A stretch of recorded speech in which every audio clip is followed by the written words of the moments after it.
Hello students, good morning, जय हिंद। मैं Vipin sir और जीविका केमिस्ट्री क्लासेस में आपका एक बार फिर से स्वागत है।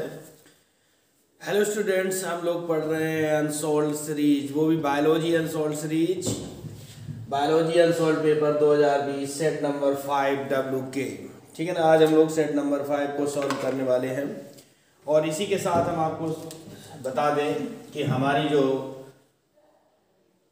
पैरामेडिकल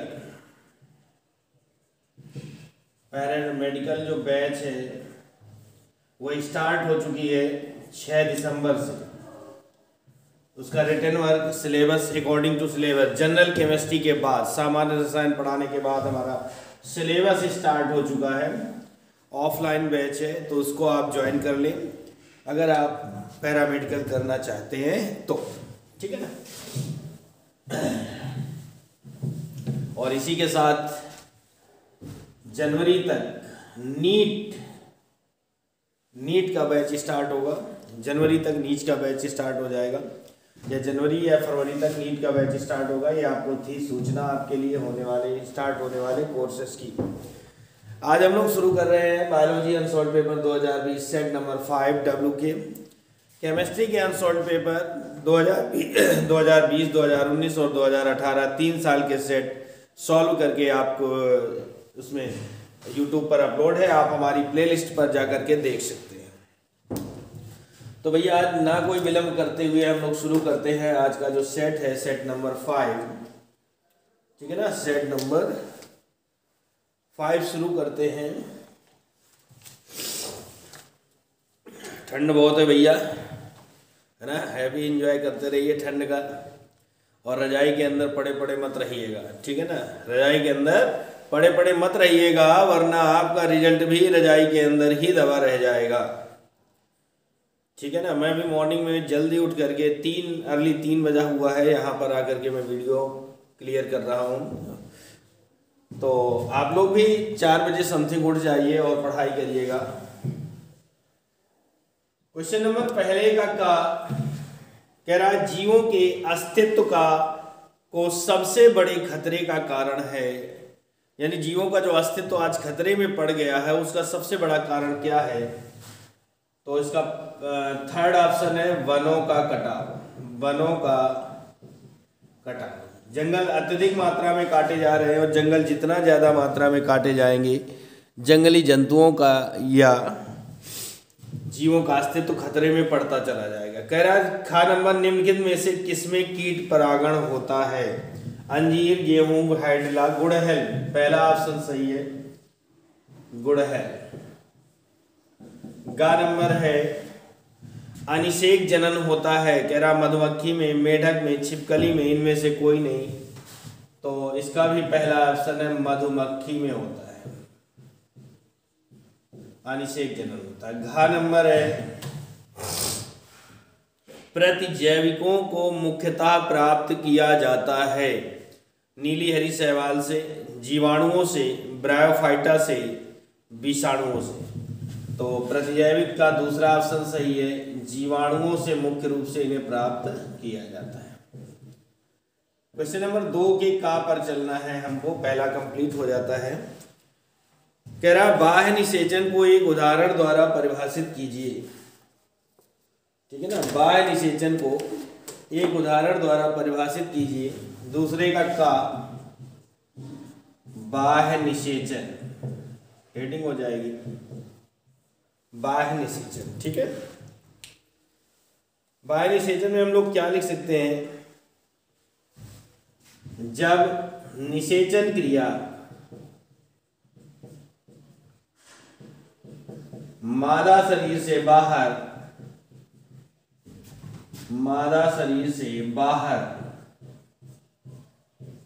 जल में संपन्न होती है तो इसे बाह्य निषेचन कहते हैं।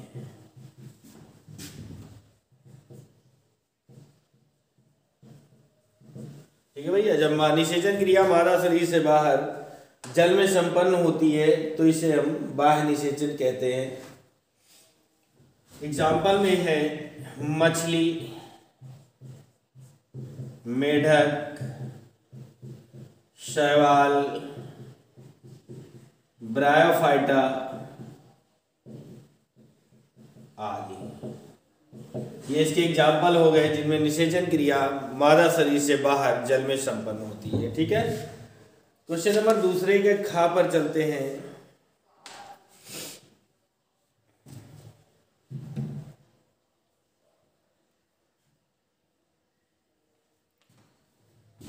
कह रहा है सरस गूदेदार फल के 2 लक्षण लिखिए तथा आम के फल के खड़ी काट का नामांकित चित्र बनाइए। क्वेश्चन नंबर दूसरे का खा, हेडिंग डालेंगे सरस फल। ठीक है ना, सरस फल या इन्हीं को हम लोग क्या कहते हैं, गूदेदार फल कहते हैं। ठीक है ना, सरस फल कहते हैं या गूदेदार फल कहते हैं। इनके 2 लक्षण लिखने हैं। नंबर 1, इस प्रकार के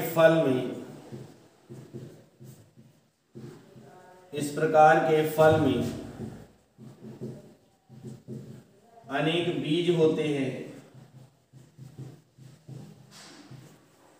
नंबर 2, दूसरा लक्षण क्या होगा, इनकी फल भेदती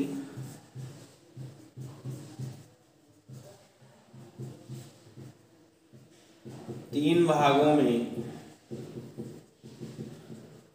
बटी होती है। ठीक है ना, इनकी फल भेदती जो है वो 3 भागों में बटी होती है।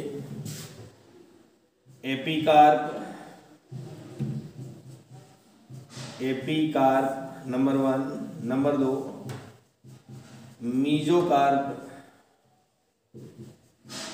और नंबर 3 इंडोकार्प।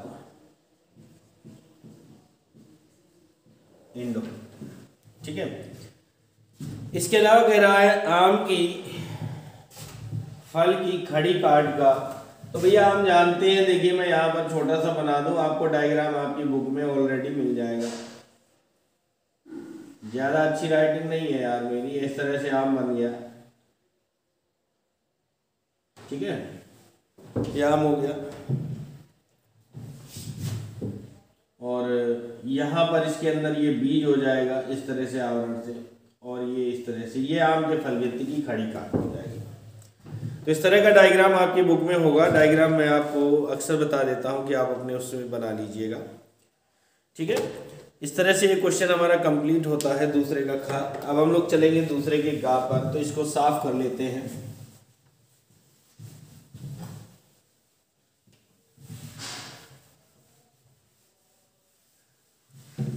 एक बार फिर से कहूंगा, आलस्य में ना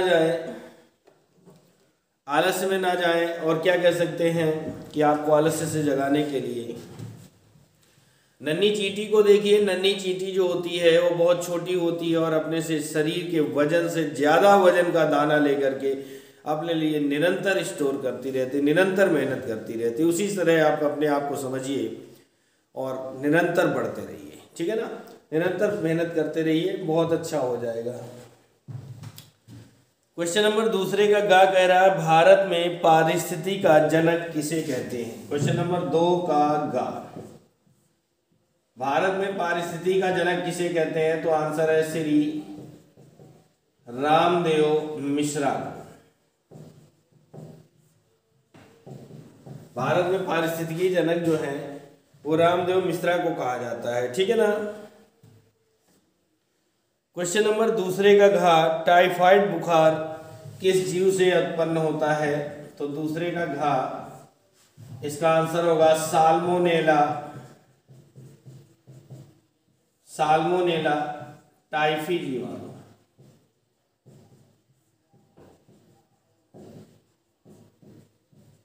साल्मोनेला टाइफी जीवाणु से होगा। दूसरे का अंग कह रहा है शुक्राणु जनन को परिभाषित कीजिए। शुक्राणु जनन इंग्लिश में कहते हैं स्पर्मेटोजेनेसिस।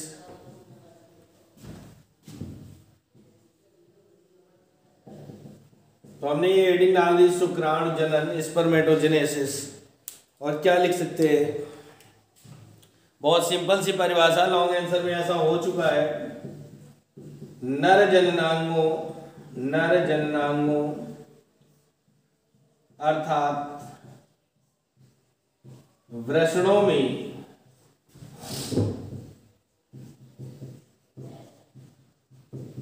शुक्राणुओं का बनना, नर जननांगों अर्थात वृषणों में शुक्राणुओं का बनना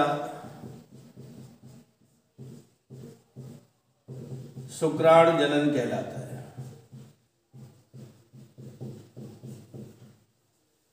शुक्राणु जनन कहलाता है। तो इस तरह से दूसरा क्वेश्चन हमारा कंप्लीट हो जाता है। अब हम लोग चलने वाले हैं क्वेश्चन नंबर 3 के का पर। कह रहा है जलोद्भिद पौधों के आकारिकीय अनुकूलन का संक्षेप में वर्णन कीजिए। तो जलोद्भिद पौधों में आकारिकीय अनुकूलन का वर्णन करना है, तो हेडिंग डाल देंगे आकारिकीय अनुकूलन। आकारिकीय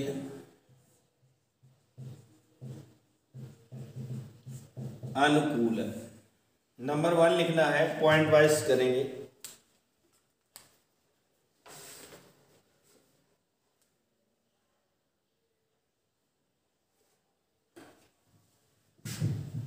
जड़ें अल्प विकसित होती हैं।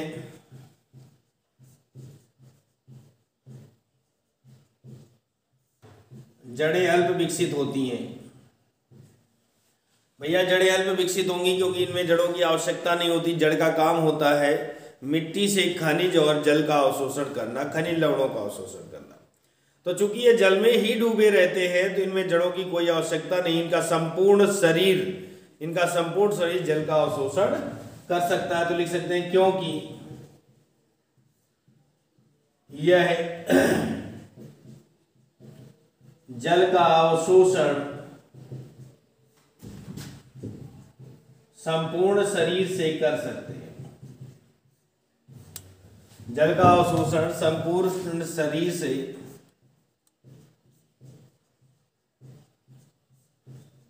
कर सकते हैं। नंबर 2 सेकंड पॉइंट है,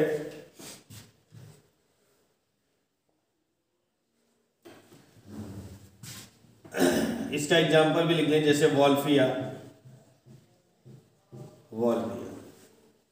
नंबर 2 इनके तने लंबे पतले व स्पंजी होते हैं। लंबे पतले व स्पंजी होते हैं। एग्जाम्पल में एजोला,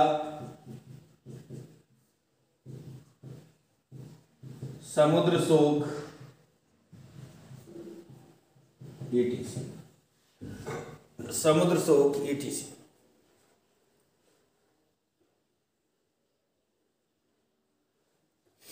नंबर 3 पत्तियां पतली व फीते नुमा होती है।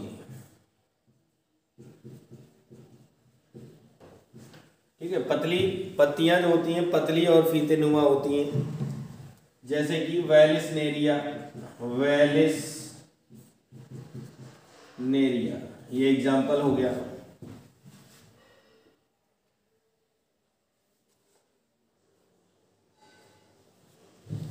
नंबर 4 तने में अधस्त्वचा नहीं पाई जाती। ठीक है, तने में अधस्त्वचा नहीं होती है, जैसे कि एग्जाम्पल में हाइड्रिला। तो इस तरह से आ गया होगा समझ में। आशा करता हूं कि आपको ये सारे क्वेश्चंस आंसर आपको क्लियर समझ में आ रहे होंगे और आप बड़ी मेहनत और लगन के साथ अपनी बोर्ड एग्जाम को कंप्लीट कर रहे होंगे, है ना। बट क्या करें यार, हम तो आपके लिए रात में 3 बजे उठकर और वीडियो रिकॉर्ड करते हैं। पहले सॉल्यूशन बनाते हैं अनसॉल्व्ड पेपर का, उसके बाद में रिकॉर्डिंग करते हैं। 2 घंटे 3 घंटे सॉल्यूशन बनाने में लगता है, फिर 3 घंटे रिकॉर्डिंग करने में लगता है। लेकिन आपसे वीडियो लाइक भी नहीं करते बनता। आप वीडियो को लाइक भी नहीं कर सकते, कमेंट भी नहीं कर सकते, शेयर भी नहीं कर सकते। पता नहीं यार इतनी कंजूसी क्यों दिखाते हो, क्या करोगे यार कंजूसी करके, है ना। इसमें से मैं कुछ लेता हूँ आपसे, नहीं लेता हूँ यार। शेयर कर दो, लाइक कर दो, सब्सक्राइब कर लो चैनल को, आपके ही काम आने वाला हूँ, वो भी फ्री में। ओके, नेक्स्ट क्वेश्चन, तीसरे का खा कह रहा है परजीविता एवं सहोपकारिता में अंतर स्पष्ट कीजिए। तो तीसरे का खा है परजीविता और सहोपकारिता में अंतर। तो परजीविता क्या है,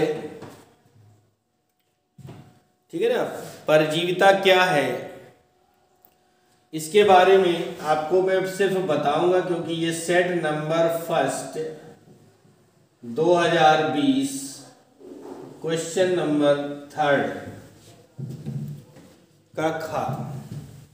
क्या बात है भैया, 3 का खा ये भी है और 3 के खा में ये भी हो चुका है, ठीक है ना। परजीविता क्या होती है, 2 जीवधारी आपस में रहते हैं और उनमें से एक को लाभ होता है और दूसरे को 100% हानि होती है, दूसरे को 100% हानि होती है, उसे हम कहते हैं परजीविता। इसी में जुड़ा हुआ है सहोपकारिता। सहोपकारिता उसको मैं डिफाइन करूंगा यहां पर।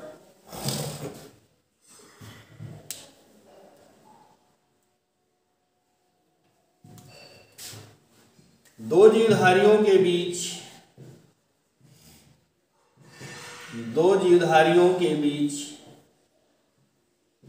ऐसा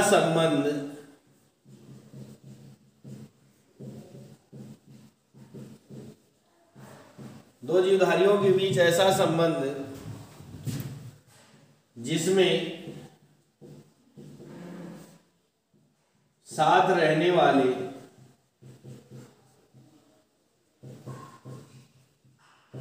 दोनों जीवधारियों को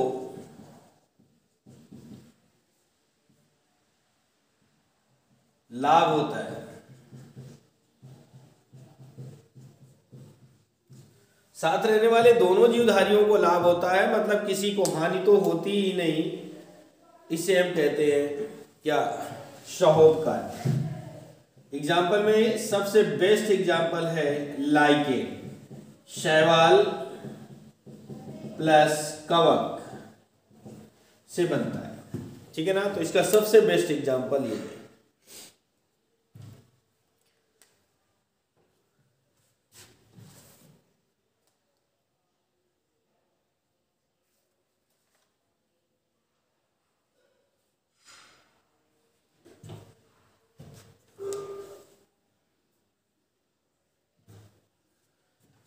क्वेश्चन नंबर 3 का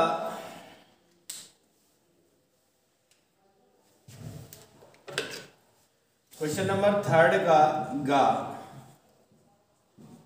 जैव प्रबलीकरण, ठीक है।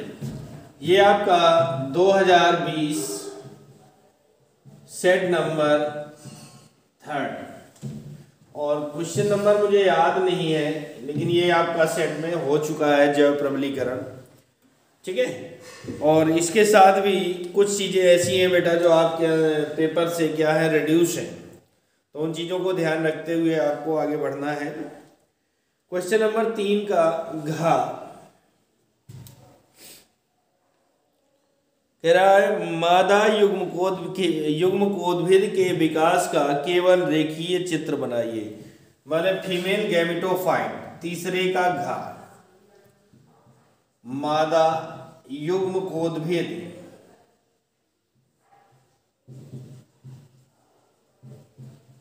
का विकास, इसका हमें केवल डायग्राम रेखा चित्रीय देना है, रेखा चित्र निरूपण देना है।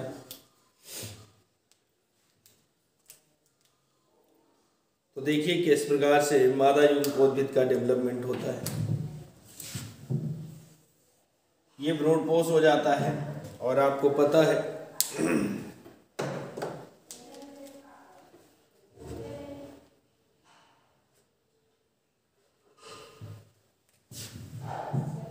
केंद्रक, बीच में वैक्यूल होती हैं, इनको हम लिख सकते हैं वैक्यूल है,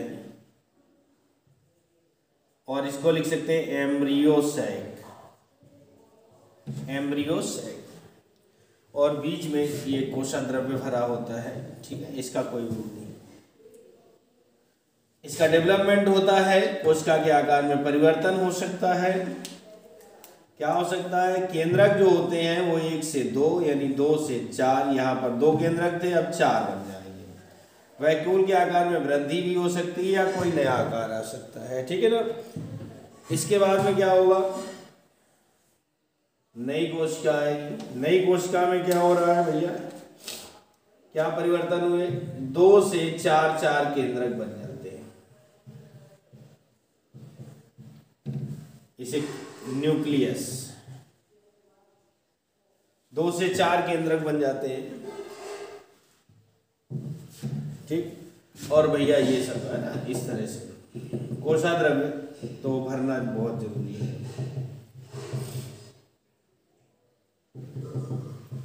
इसके बाद में जो 4 केंद्रक हैं, इनमें से 4 केंद्रक में से 3 ऊपर रह जाते हैं, 3 नीचे आ जाते हैं, और दोनों तरफ से एक एक केंद्रक बीच में आ जाता है।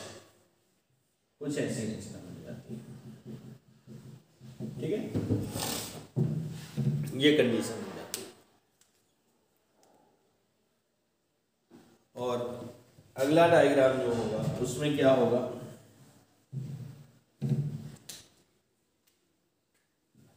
ये जो केंद्रक थे दोनों बीच वाले, ये आपस में फ्यूजन करके एक बना लेते हैं।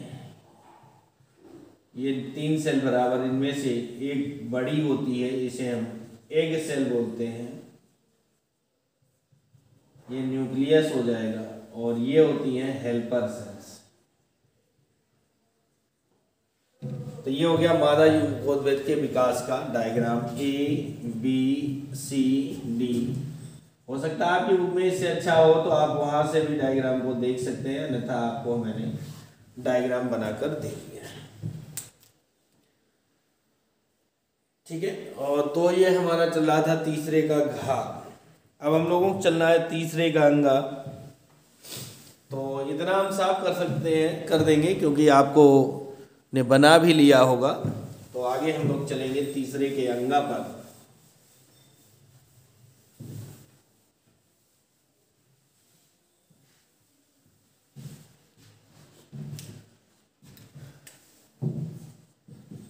क्वेश्चन नंबर 3 है, तीसरे का अंगा क्या कह रहा है कि परिवार नियोजन राष्ट्र के हित में है, औचित्य समझाइए।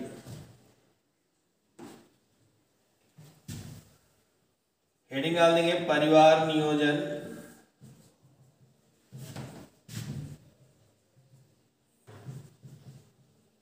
राष्ट्र के हित में। भैया आपको बता दें, किसी भी देश की प्रगति का सबसे बड़ा बाधक, किसी भी देश की प्रगति का सबसे बड़ा जो बाधक है वो होता है जनसंख्या वृद्धि, है ना। जनसंख्या वृद्धि होती है। आज हम विश्व में जनसंख्या के स्थान पर 6वें नंबर पर हैं, सॉरी दूसरे नंबर पर हैं। चाइना 1 नंबर पर है और हम दूसरे नंबर। क्षेत्रफल की दृष्टि से हम 6वें नंबर पर हैं, ठीक है ना। लेकिन हम लोग पीछे नहीं है बेटा, हमारे देशवासी पीछे नहीं है, बहुत मेहनत कर रहे हैं, और इस क्षेत्र में मेहनत करते हुए एक दिन वो चाइना से आगे निकल जाएंगे, है ना। इतनी मेहनत हमारे देशवासी कर रहे हैं इस क्षेत्र में। तो इसके बारे में आंसर लिख लेते हैं।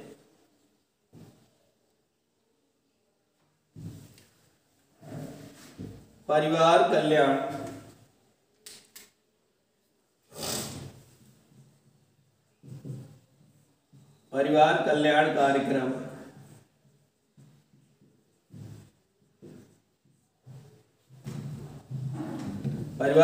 कार्यक्रम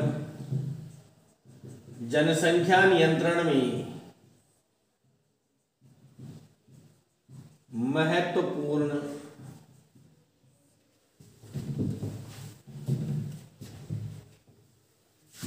भूमिका निभाते हैं।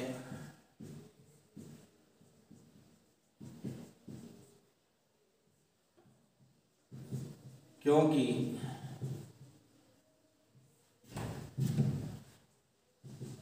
जनसंख्या वृद्धि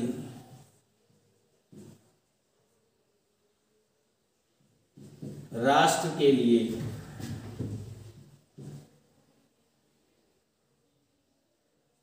हानिकारक है, और हानिकारक ऐसी वैसी नहीं, परमाणु विस्फोट से भी अधिक हानिकारक होती है।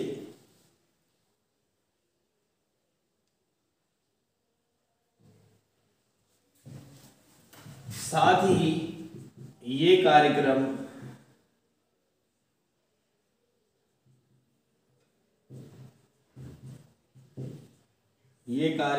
समाज में, साथ ही ये कार्यक्रम समाज में व्यक्ति को उच्च गुणवत्तापूर्ण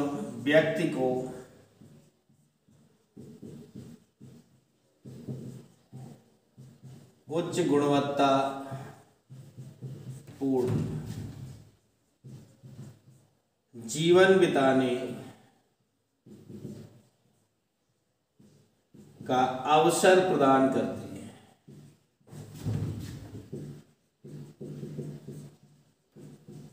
जीवन बिताने का अवसर प्रदान करते हैं। उच्च गुणवत्तापूर्ण, भैया आप भी जानते हैं जनसंख्या कम होगी, एक व्यक्ति के 2 बच्चे होंगे तो अच्छा पढ़ा पाएगा, अच्छा खिला पाएगा, अच्छी शिक्षा दे पाएगा, अच्छे साधन से रह पाएगा, ये सारी चीजें उस पर लागू होती हैं।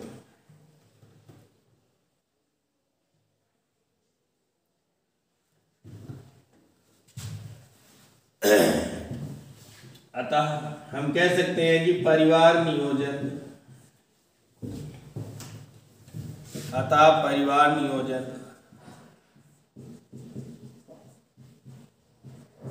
राष्ट्र के हित में है।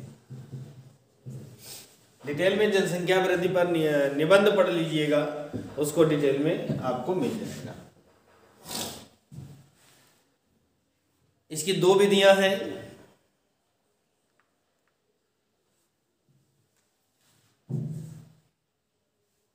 स्थाई और नंबर 2 अस्थाई। स्थाई में नसबंदी और नलबंदी, इसके बारे में डिटेल हम लोग पढ़ चुके हैं पिछले सेट में, तो वहां से हम लोग इसका आंसर देख लेंगे अगर देखना चाहे तो। क्वेश्चन नंबर 4 का आवृतबीजी पौधों में भ्रूणपोष का निर्माण कैसे होता है? भ्रूणपोषी तथा भ्रूणपोषी बीजों में उदाहरण देकर अंतर कीजिए। तो क्वेश्चन नंबर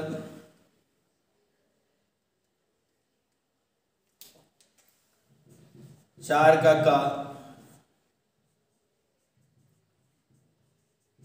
भ्रूणपोष का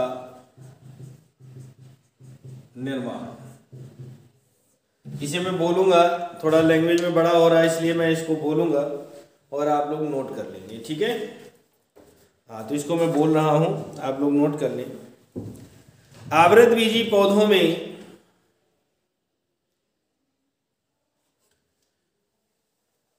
द्विनिषेचन के फलस्वरूप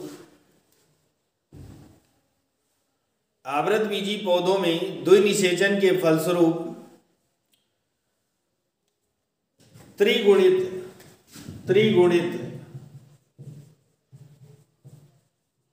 ध्रुवीय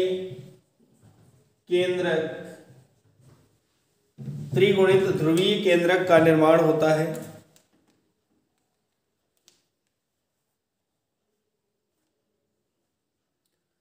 जिसे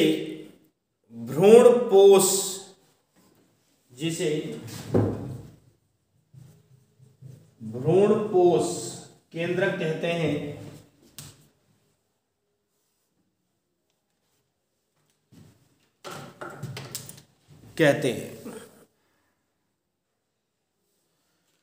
तो कहते हैं, आगे लिखें,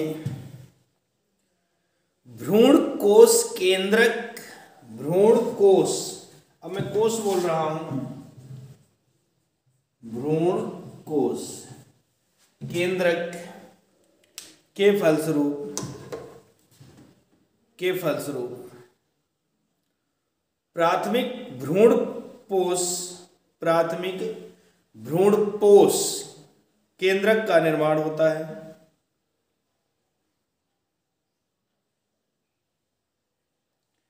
जिससे एक पोषक संरचना का निर्माण होता है। पोषक संरचना का निर्माण होता है, यानी जो पोषण प्रदान करती है। आगे लिखो, निर्माण होता है, जिसे भ्रूणपोष कहते हैं।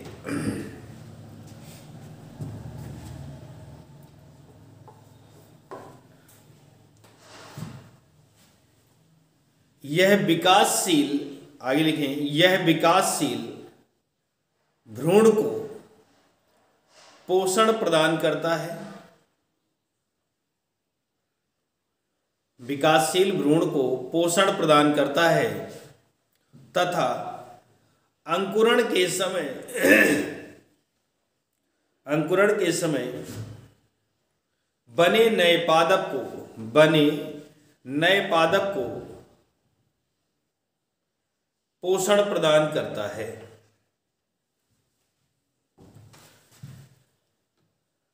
अब इसी क्वेश्चन में जुड़ा था भ्रूणपोषी और अभ्रूणपोषी में अंतर जुड़ा था। तो हेडिंग डालेंगे भ्रूणपोषी। क्या डालेंगे? भ्रूणपोषी। क्या लिख सकते हैं? वे पादप जिनमें भ्रूणपोष पाया जाता है,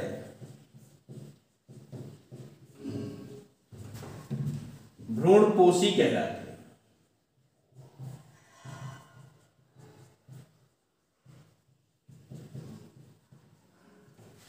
वे पादप जिनमें भ्रूणपोष पाया जाता है भ्रूणपोषी कहलाते हैं। जैसे कि मक्का, गेहूं आदि। अगली हेडिंग हो जाएगी अभ्रूणपोषी। अभ्रूणपोषी, तो इसी के अकॉर्डिंग परिभाषा बनेगी कि वे पादप जिनमें भ्रूणपोष नहीं पाया जाता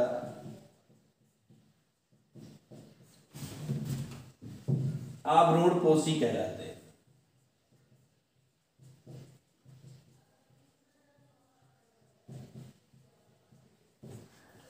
अभ्रूणपोषी कहलाते हैं।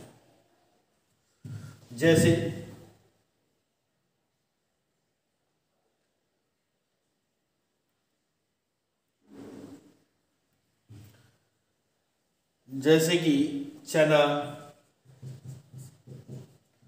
मटर आदि। अब देखिए, आवृतबीजी पौधों में ऐसा भी नहीं है कि भ्रूणपोष ना पाया जाता हो, लेकिन भ्रूणपोष में क्या होता है, वो परिवर्धन के समय, यानी जब पौधा बन रहा होता है, बीज अंकुरित हो रहा होता है, बीज बन रहा होता है, तो उस समय यही परिवर्धन के समय ही प्रयोग कर लिया जाता है, तो उसमें भ्रूणपोष बचता नहीं है। तो ऐसे पौधों को हम लोग अभ्रूणपोषी कहते हैं। ठीक है ना। तो चौथे का कंप्लीट हो गया। अब हम लोग आगे चलने वाले हैं चौथे के खा पर। सेट बहुत बड़ा होता है।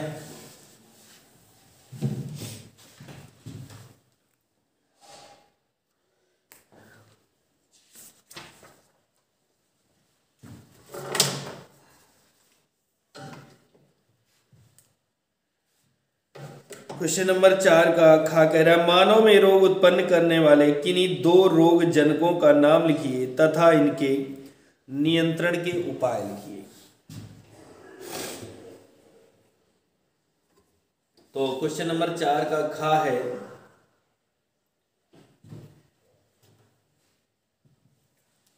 क्वेश्चन नंबर 4 का खा मानव में रोग उत्पन्न करने वाले किन्हीं 2 रोग जनक और उनके नियंत्रण का उपाय।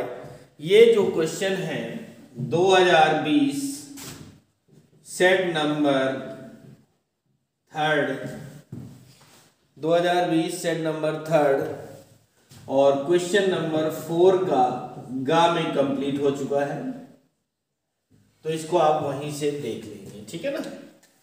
क्वेश्चन नंबर 4 के गा पर चलते हैं हम लोग। चौथे का गा क्या कह रहा है कि संक्षिप्त टिप्पणी लिखिए बायोगैस के उत्पादन में सूक्ष्म जीवों की भूमिका।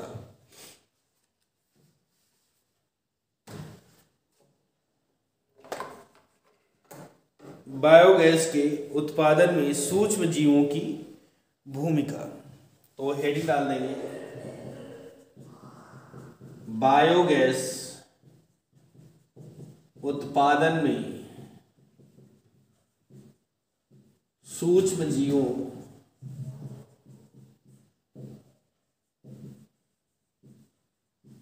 की भूमिका।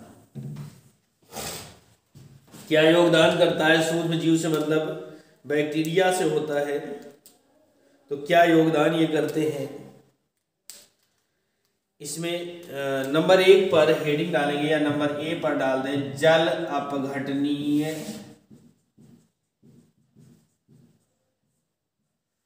अपघटनीय जीवाणु।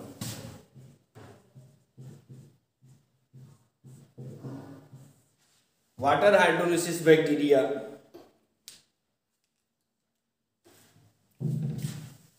ये जीवाणु कार्बनिक पदार्थों का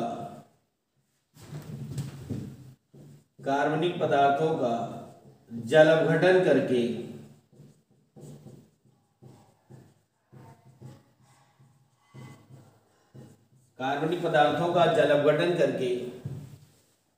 कार्बनिक अम्ल बनाते हैं।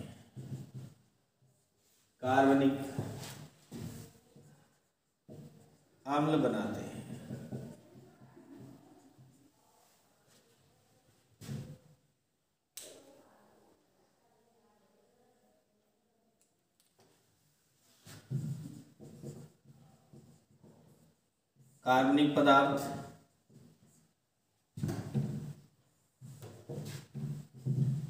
जल अपघटनीय जीवाणु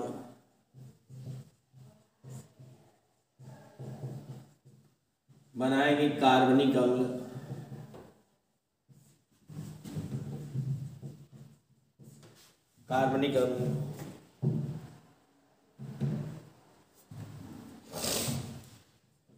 CO2 प्लस H2O। कार्बनिक पदार्थ में क्या क्या हो सकता है, सेलुलोज, स्टार्च,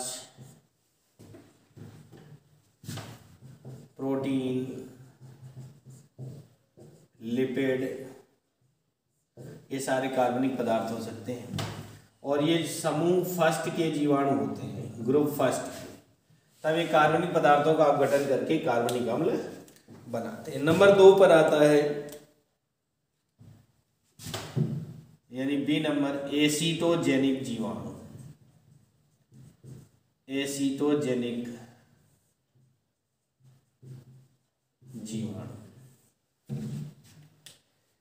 इनके बारे में क्या करते हैं,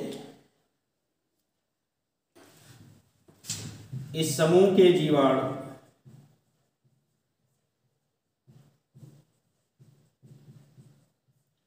CO2 का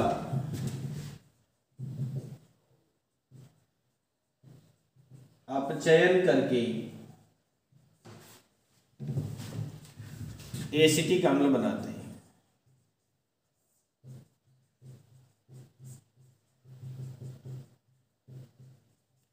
CO2 का अपचयन करके एसिटिक अम्ल बनाते हैं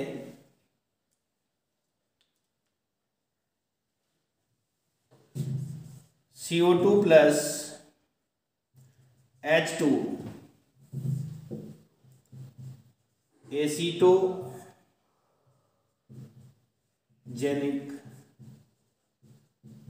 जीवाणु बना देंगे एसिटिक अम्ल CH3COOH।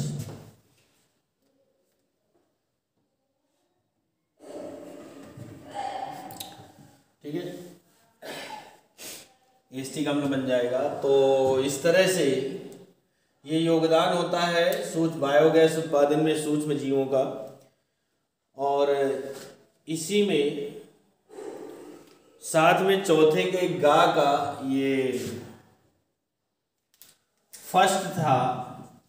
अब सेकंड जो है मत्स्य पालन है। मत्स्य पालन है, ठीक है ना। तो मत्स्य पालन के बारे में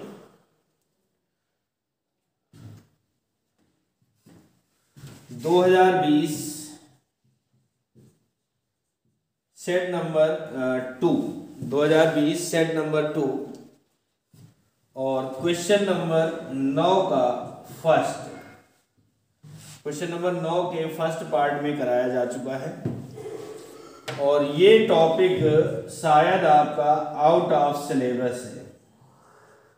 हालांकि मैंने आंसर आपको करवा दिया है, कहाँ पर मिलेगा वो भी मैं बता रहा हूं। तो आउट ऑफ सिलेबस है, ठीक है। तो इस तरह से 4 का गा भी कंप्लीट हो गया। अब हम लोग 4 के घा पर चलने वाले हैं।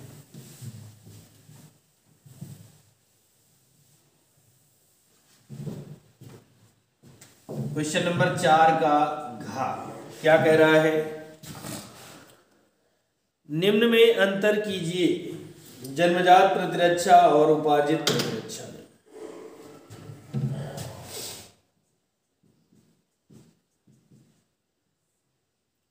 जन्मजात प्रतिरक्षा और उपार्जित प्रतिरक्षा में अंतर।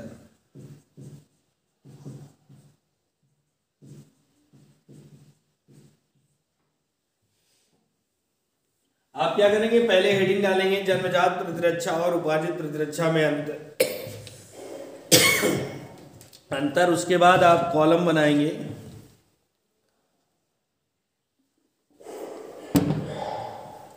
हेडिंग डालना बहुत जरूरी है। जब तक आप हेडिंग नहीं डालेंगे तब तक आपका काम नहीं होगा, अच्छे से नहीं होगा। और तो क्या लिखेंगे? नंबर 1, यह जन्म के समय से ही पाई जाती है।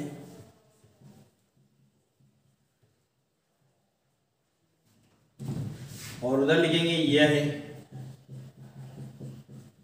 रोगाणु के प्रभाव से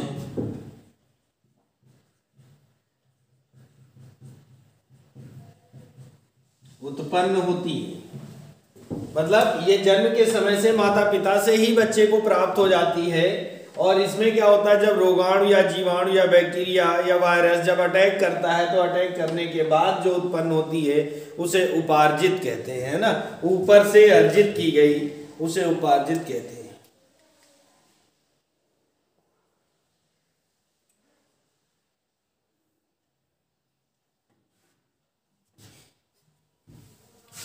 नंबर 2 यह अविशिष्ट है। यह अविशिष्ट प्रतिरक्षा है, अर्थात स्वतः प्राप्त होती है। स्वतः प्राप्त होती है। और इसमें क्या लिखेंगे कि यह रोगाणु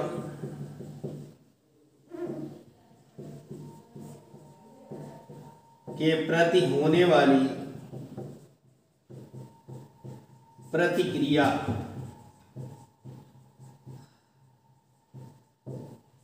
रोगाणु के प्रति होने वाली प्रतिक्रिया से बनाए गए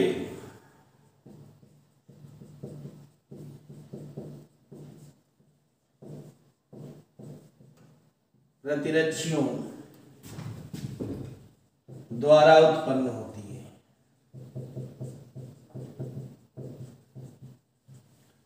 मतलब जब रोगाणु आक्रमण करता है तो उस रोगाणु से लड़ने के लिए उसी प्रकार के प्रतिरक्षी का निर्माण किया जाता है, ये होता है। नंबर 3 है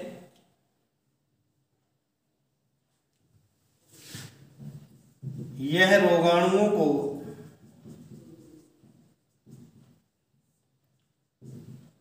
शरीर में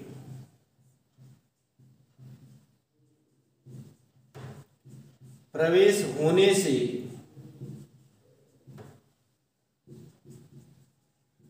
रोकने के लिए विभिन्न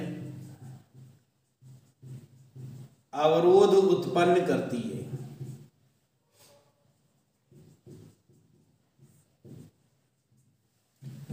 ठीक है ना जी। मतलब शरीर में कोई चीज घुस, जैसे हम लोग चोरों से बचने के लिए घर में गेट लगवाते हैं, दरवाजा लगवाते हैं, उस पर ताला डालते हैं, कुंडी डालते हैं, उसी प्रकार ये अपने शरीर में, हमारी बॉडी में रोगाणुओं को रोकने के लिए विभिन्न प्रकार के अवरोध उत्पन्न करती है।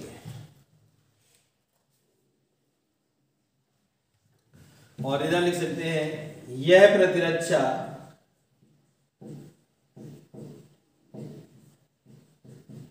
टीकाकरण द्वारा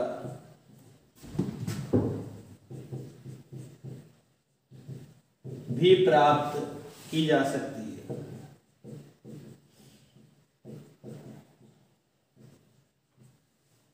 जैसे कहते हैं पोलियो का टीका पिलाया जाता है ना, तो इस तरह से टीकाकरण द्वारा भी हम इसको प्राप्त कर सकते हैं। तो इस तरह से चौथे का घा भी हमारा कंप्लीट हो जाता है। और इसी का नहीं, सॉरी, ये चौथे के घा का फर्स्ट था, अब सेकंड होगा। ठीक है ना। उसके लिए थोड़ा जगह ज्यादा लगेगी, तो मैं इसको साफ कर लेता हूं।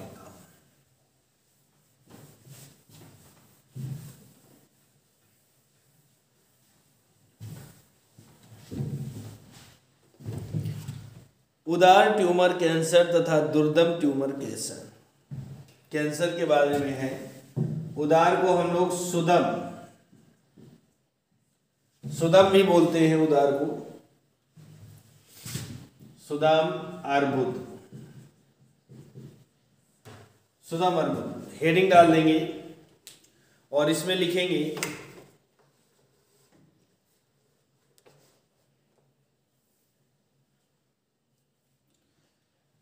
यह ट्यूमर, लिखिएगा यह ट्यूमर धीरे धीरे वृद्धि करते हैं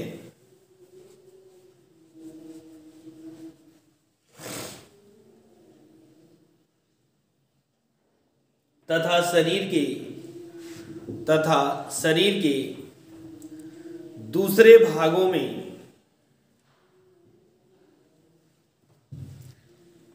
या आसपास के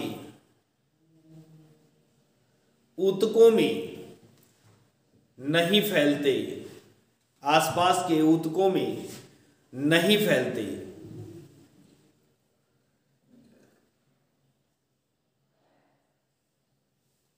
इस कारण इसे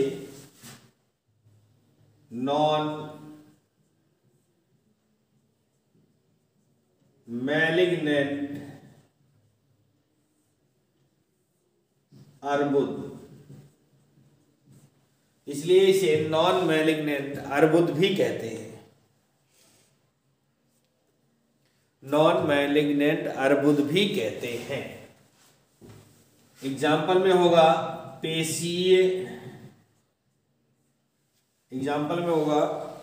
पेशीय तथा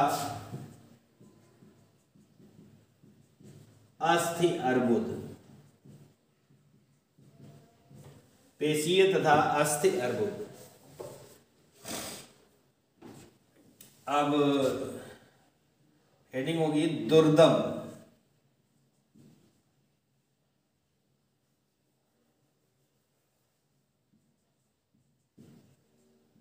दुर्दम अर्बुद। दुर्दम अर्बुद के बारे में जानना है हमें, क्या होता है। तो लिखेंगे इसकी उपस्थित स्थल से मतलब ये जहां पर है, जिस स्थान पर ये कैंसर है, तो इसकी उपस्थित स्थल से कुछ कैंसर ग्रस्त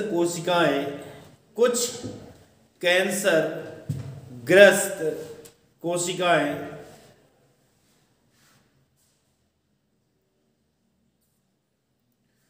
रुधिर और लिम्फ में मिलकर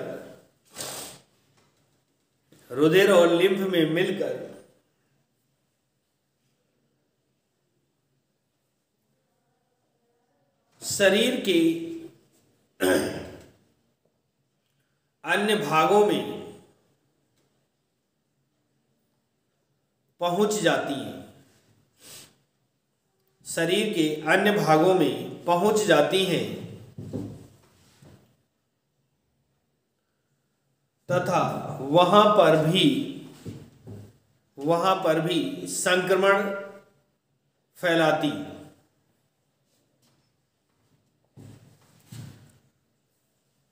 दुर्दम अर्बुद कहलाता है।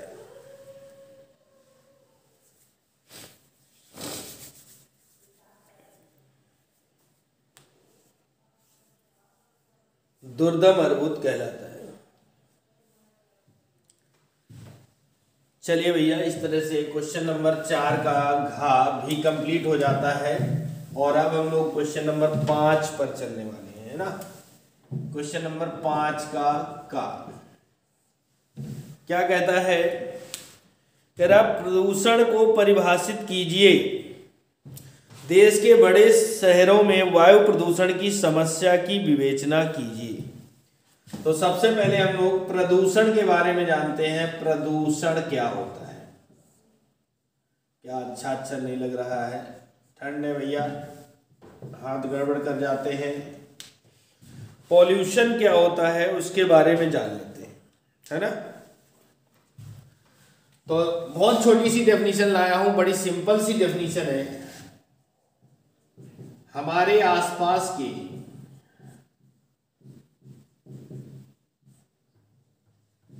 वातावरण में होने वाला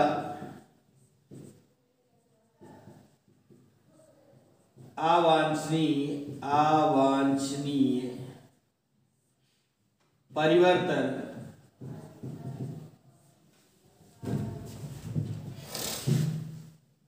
जो हमें हानि पहुंचाता है,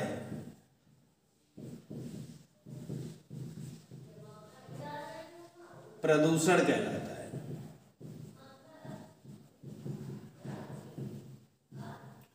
हानि पहुंचाता है प्रदूषण, यानी हमारे चारों ओर के वातावरण में जो भी हानिकारक परिवर्तन हुआ, अवांछनीय मतलब बेकार परिवर्तन हुआ, वो प्रदूषण कहलाएगा। ठीक है ना। अब इसी में जुड़ा हुआ है देश के बड़े शहरों में वायु प्रदूषण की समस्या। तो क्वेश्चन था, बड़े शहरों में वायु प्रदूषण की समस्या का वर्णन करना है। तो इसमें समस्या का वर्णन करते हैं। नंबर 1 पर आप लोग लिखिएगा, मैं बोलूंगा। वातावरण का मुख्य प्रदूषक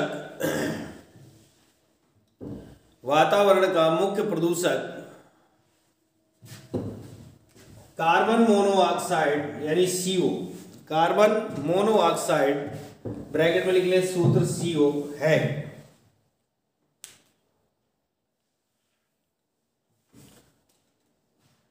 इस गैस की मात्रा, इसी के आगे लिखो, इस गैस की मात्रा अधिक होने से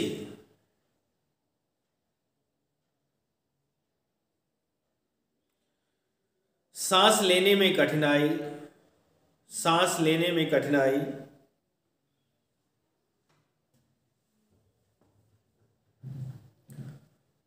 सिर दर्द,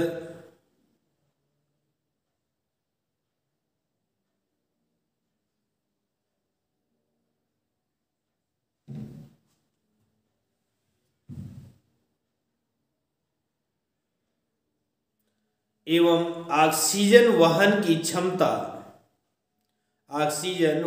क्षमता कम हो जाती है।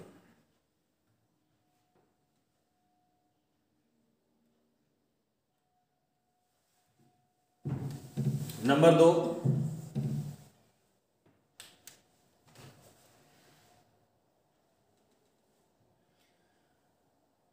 वायु प्रदूषण फेफड़ों में पहुंचकर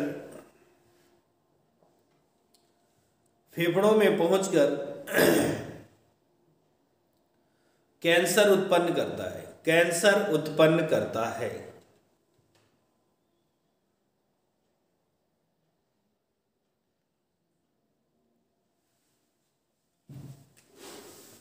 नंबर 3,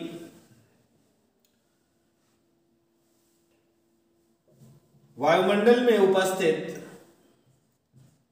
SO2, NO2, SO3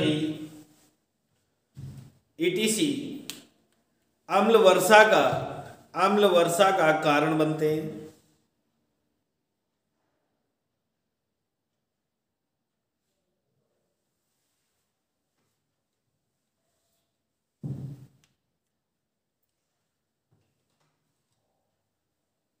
तो इस तरह से ये 3 पॉइंट हो गए आपके, और ये 5वें का कंप्लीट हो जाता है।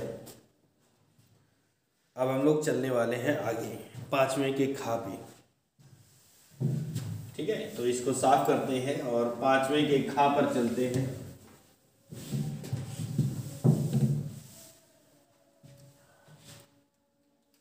क्वेश्चन नंबर 5 का खा क्या कहता है?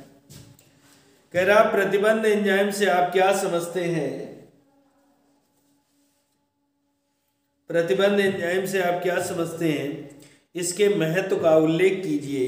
तो 5 का खा 2020 सेट नंबर 4 है शायद, एक सेकेंड, हाँ सेट नंबर 4 और क्वेश्चन नंबर 6 का घा यहाँ पर ये हो चुका है।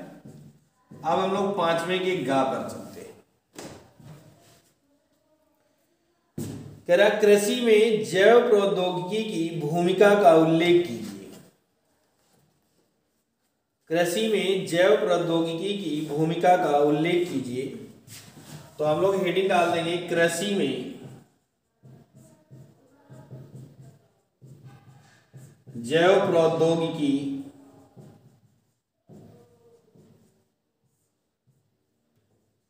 की भूमिका। कृषि में जैव प्रौद्योगिकी की भूमिका क्या है भैया? लिखेंगे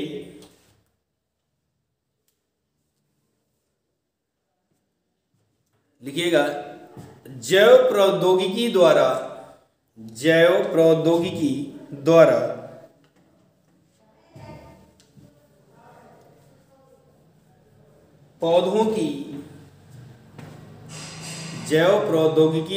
पौधों की रोग प्रतिरोधक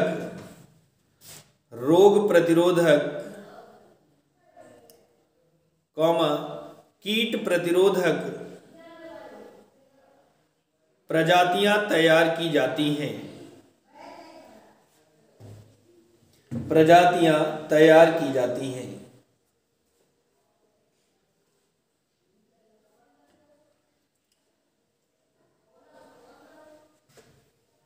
जैसे नंबर 1 लिखेंगे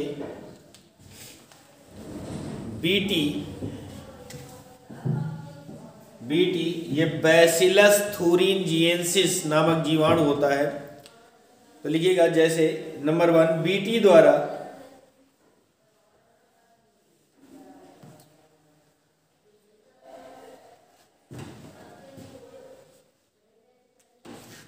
एक सेकेंड सॉरी, यहाँ पर बीटी बैसिलस थूरिनजिएंसिस नहीं, बायोटेक्नोलॉजी होगा, बायोटेक्नोलॉजी यानी जैव प्रौद्योगिकी। तो इसमें लिखेंगे बीटी द्वारा, कैपिटल टी होगा, बीटी द्वारा अधिक उत्पादन वाली फसलें तैयार की जाती हैं। बीटी द्वारा अधिक उत्पादन वाली फसलें तैयार की जाती हैं।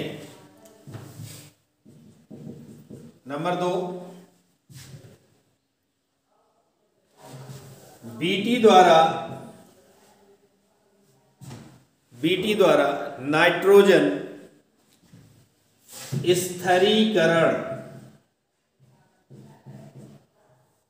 स्थिरीकरण को बढ़ाया जाता है।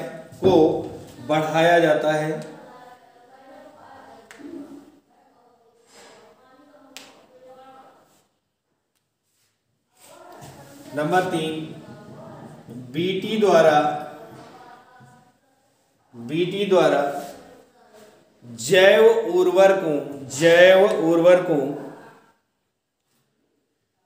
का निर्माण किया जाता है।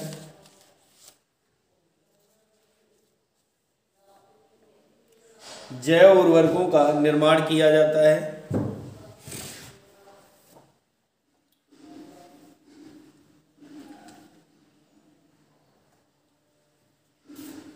जो उत्पादन क्षमता में वृद्धि करते हैं।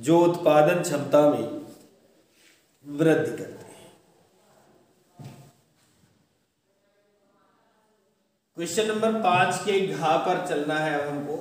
5 का घा कंप्लीट हो गया। 5 का घा कह रहा पारितंत्र के जीवित घटकों के लिए फास्फोरस आवश्यक कारक है, स्पष्ट कीजिए तथा फास्फोरस चक्र का रेखा चित्र बनाइए। तो भैया हेडिंग डालेंगे फास्फोरस एक आवश्यक कारक। फास्फोरस जो है एक आवश्यक कारक है। इसको हम कैसे स्पष्ट करेंगे? नंबर 1 डीएनए व आरएनए के निर्माण में आवश्यक है ना। मुख्य अम्ल होते हैं, आनुवंशिक सूचनाओं को ले जाते हैं, प्रोटीन निर्माण में भाग लेते हैं। तो इन्हीं के निर्माण में क्या आवश्यक है? फास्फोरस। नंबर 2 है सेकंड पॉइंट, आप लोग नीचे से लिखेंगे एटीपी के निर्माण में आवश्यक, एटीपी के निर्माण में आवश्यक। नंबर 3 है पौधों के विकास के लिए उत्तरदायी, पौधों के विकास के लिए उत्तरदायी यानी जिम्मेदार है। और नंबर 4 है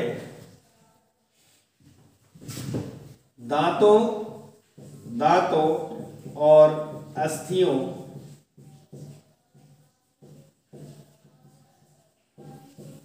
के लिए आवश्यक, दांतों और अस्थियों के लिए आवश्यक। ये 4 पॉइंट हो गए जिनसे हम ये सिद्ध कर सकते हैं कि फास्फोरस जो है एक आवश्यक कारक है ना, एक आवश्यक कारक है। अब हमें चलना है फास्फोरस चक्र बनाना है। इसी में कह रहा है फास्फोरस चक्र बनाइए। तो भैया लो फास्फोरस चक्र भी आपका बना देते हैं। फास्फोरस हमें कहाँ से प्राप्त होती है? पत्थर वगैरह से प्राप्त होती है। ठीक है, पत्थरों के टूटने से जब पत्थर किस में, मिट्टी में कन्वर्ट हो जाते हैं, मिट्टी बनाते हैं तो ये फास्फोरस बनती है। और ये होता कैसे है? पत्थरों के अपचयन से। ठीक है, अपचयन से। अब मिट्टी बन गई तो मिट्टी में क्या होंगे? मिट्टी से पेड़ पौधों को भी मिलेगी और जानवरों को भी मिलेगी, है ना। मिट्टी से फास्फोरस पेड़ पौधों को भी मिलेगी और जानवरों को भी मिलेगी। इसके अलावा जब वर्षा होगी यानी कि बरसात हो वर्षा पर, तो ये कहाँ पर बह जाएगी? नदी, तालाब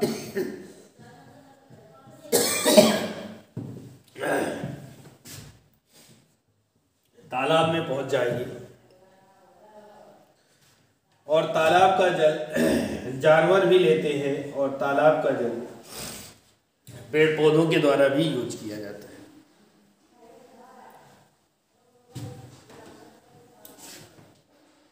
ये जल मिट्टी में दोबारा पहुंच जाएगा।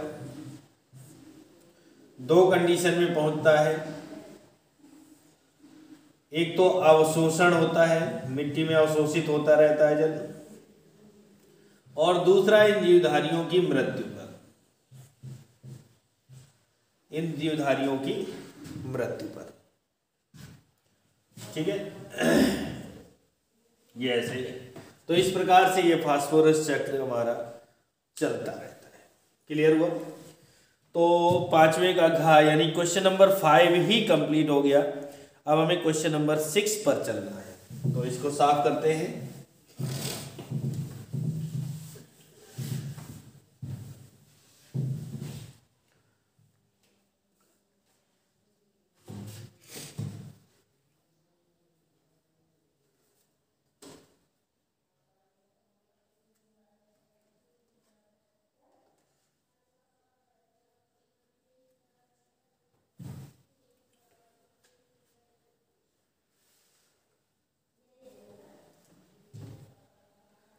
क्वेश्चन नंबर 6 का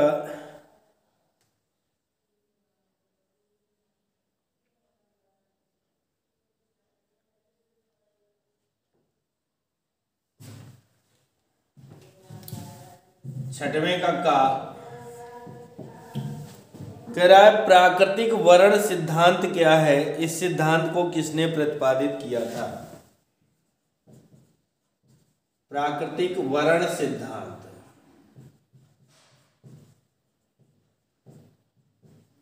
ये छठवें की का फर्स्ट है। इसे प्राकृतिक चयन का सिद्धांत भी कहते हैं, है ना? इसे प्राकृतिक, आगे लिख लीजिएगा, मैं बोल रहा हूं, इसे प्राकृतिक चयन का सिद्धांत भी कहते हैं।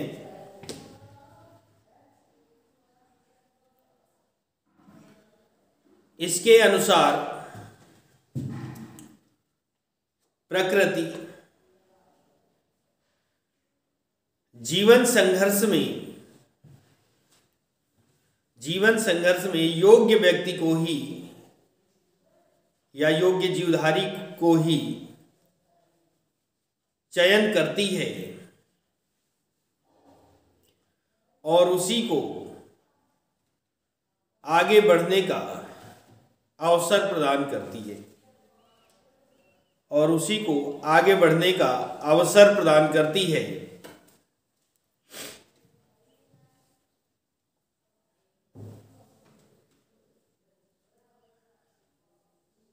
जो योग्य नहीं है वो जीवन संघर्ष में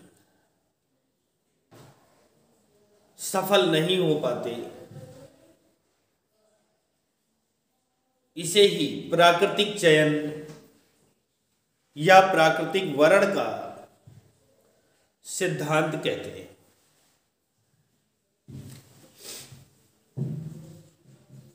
इसका प्रतिपादन चार्ल्स डार्विन ने किया था। चार्ल्स डार्विन, इसका प्रतिपादन चार्ल्स डार्विन ने किया था।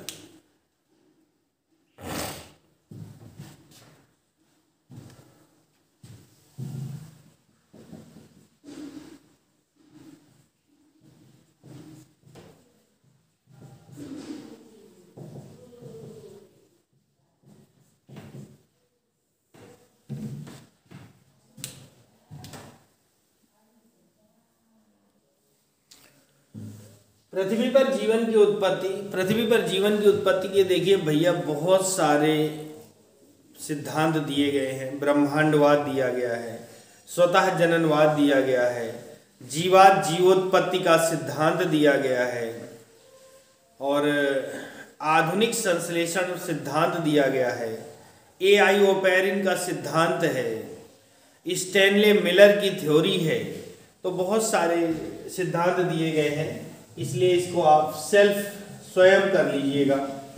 इस पर ज्यादा मैं टीका टिप्पणी नहीं करूंगा। छठवें के खा पर है, कह रहा मेंडल द्वारा प्रतिपादित प्रभाविता व विसंयोजन का नियम। तो प्रभाविता का नियम मतलब कि पहला नियम, और विसंयोजन का नियम, विसंयोजन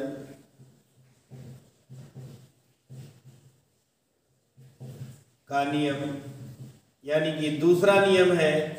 इन दोनों के बारे में तो ऐसा हो ही नहीं सकता कि किसी बच्चे ने ना पढ़ा हो, ऐसा संभव ही नहीं है। मेंडल के तीनों नियम आपने पढ़े होंगे, पहला, दूसरा, तीसरा, का क्लास 10th से पढ़ते आ रहे, है ना। तो इनको आप सेल्फ कर लेंगे, स्वयं कर लेंगे, यहाँ डिटेल देने की आवश्यकता नहीं है। आपने सेल्फ पढ़ा होगा, इसमें कोई नो डाउट।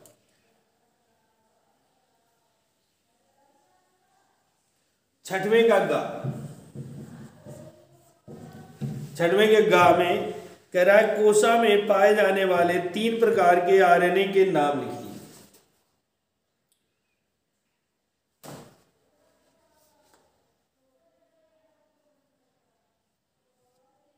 और एक चीज और बता दें आपको कि ये जो विसंयोजन का नियम है, set number 4 2020 question number, set number 4 2020 question number 4 में ये हो चुका है, 4 के का में हो चुका है ये, इसको वहां से भी देख सकते हैं। और ये जो पहला वाला है इसको आप सेल्फ कर सकते हैं, इसको भी सेल्फ कर सकते हैं। ऐसा तो है नहीं कि किसी बच्चे ने मेंडल के नियम को ना पढ़ा हो, ठीक है ना। अब छठवें के गा, कोशा में पाए जाने वाले 3 प्रकार के आरएनए तथा उनके कार्य लिखिए, ठीक है ना। तो नंबर 1, कोशा में पाए जाने वाले 3 प्रकार के आरएनए निम्नलिखित हैं। नंबर 1 पर डाल देते हैं टीआरएनए, पहली हेडिंग टीआरएनए, और इसके बारे में लिख लेते हैं।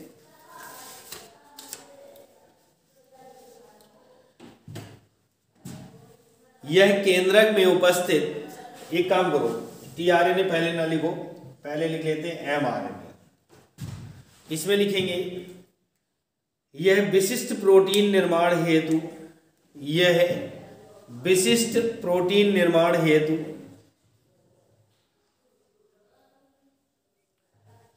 डीएनए के आवश्यक संदेशों को, डीएनए की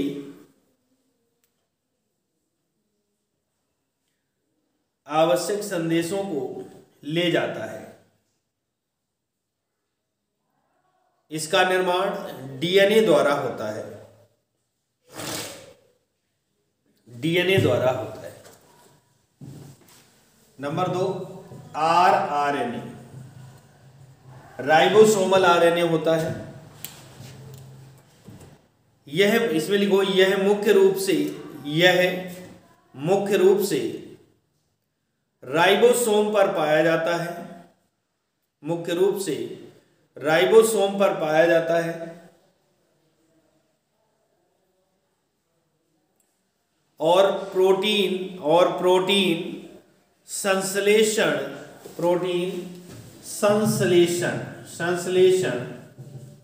क्रिया में भाग लेता है।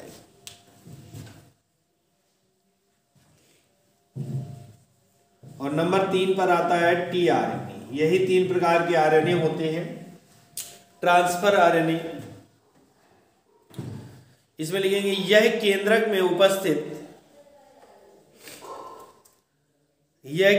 में उपस्थित सूचनाओं को कोशाद्रव्य में,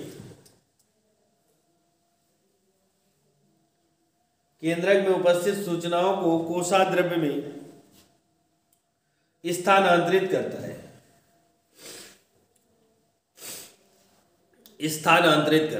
तथा राइबोसोम पर पहुंचाता है,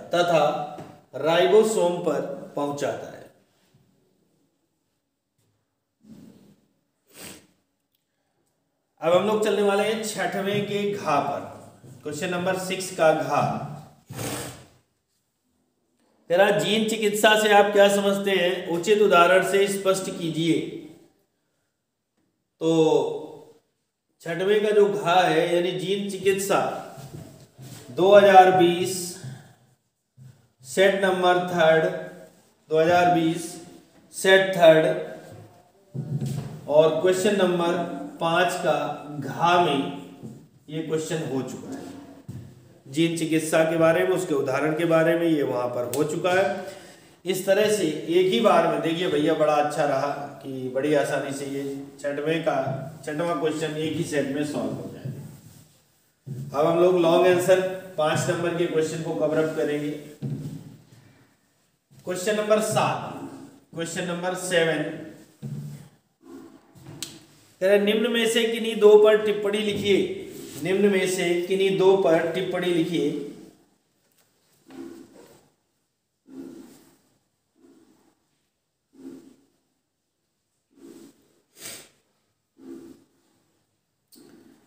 पहला है तप्त स्थल।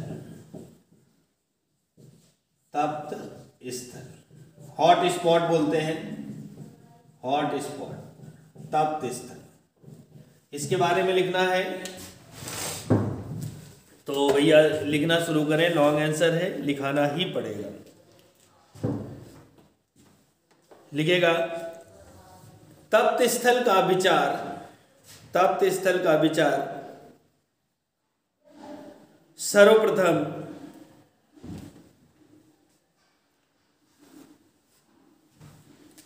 नॉर्मन मेयर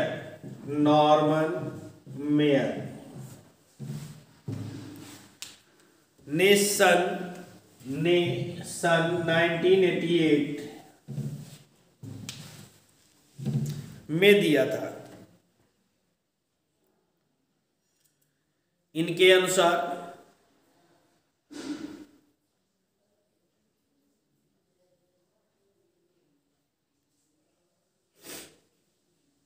वह भौगोलिक, इनके अनुसार कॉमा इन्वर्टेड कॉमा, वह भौगोलिक क्षेत्र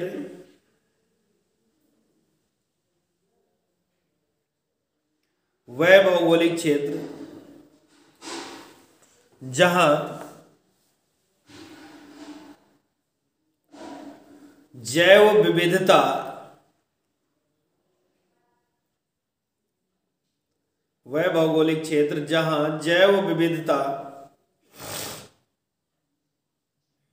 की अधिकता हो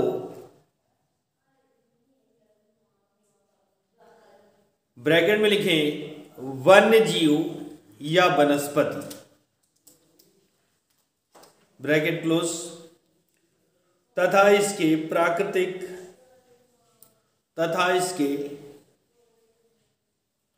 प्राकृतिक आवास को खतरा हो,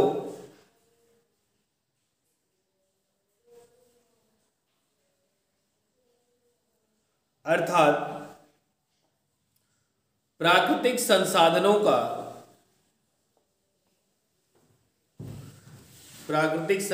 का अतिदोहन हो रहा हो, अतिदोहन यानी आवश्यकता से अधिक यूज हो रहा हो, अतिदोहन हो रहा हो,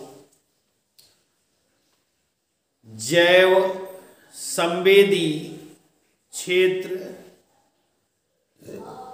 या हॉट स्पॉट कहलाते हैं, जैव संवेदी क्षेत्र या हॉट स्पॉट कहलाते हैं।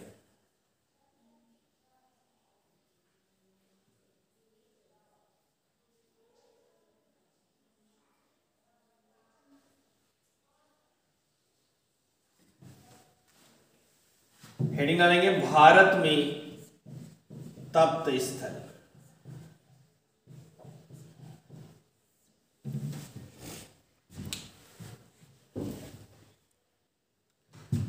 इसमें लिखो पश्चिमी घाट और श्रीलंका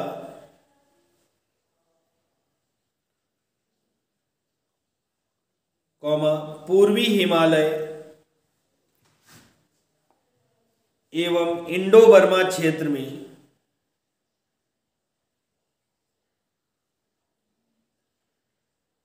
वर्मा क्षेत्र में भारत में तप्त स्थल स्थापित किए गए हैं?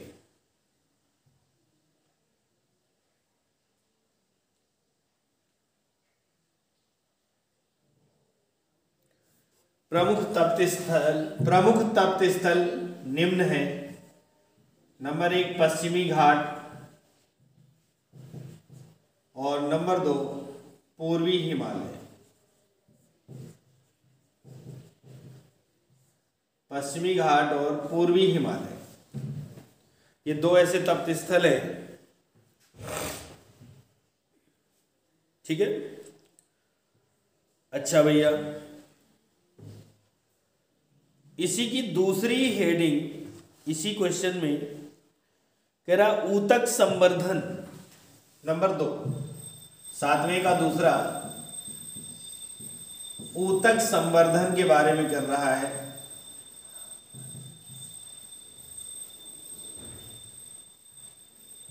ऊतक संवर्धन के बारे में लिखना है, तो हेडिंग डाल दें नंबर 2 पर, ऊतक संवर्धन पर टिप्पणी करना है। लिखिएगा, इस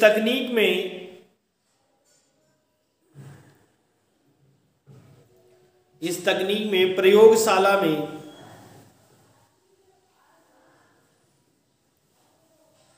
पादप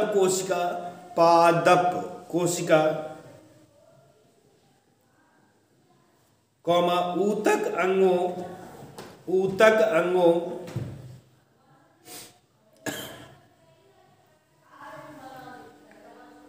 आदि की सहायता से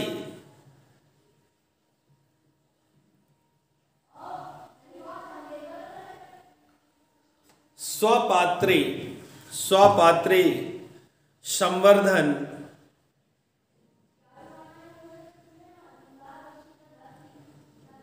तकनीक का उपयोग करके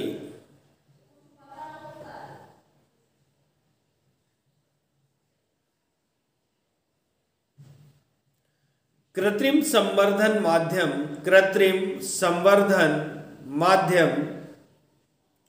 में पादपों की संख्या में वृद्धि प्राप्त की जाती है।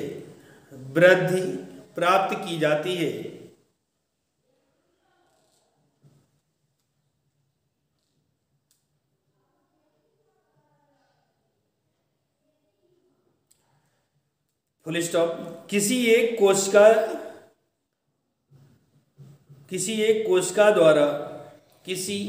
कोशिका द्वारा पूर्ण पादप विकसित करने की क्षमता को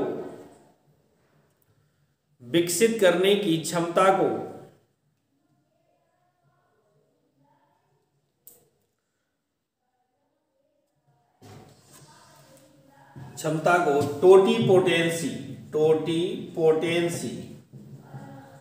कहते हैं तथा यह प्रक्रिया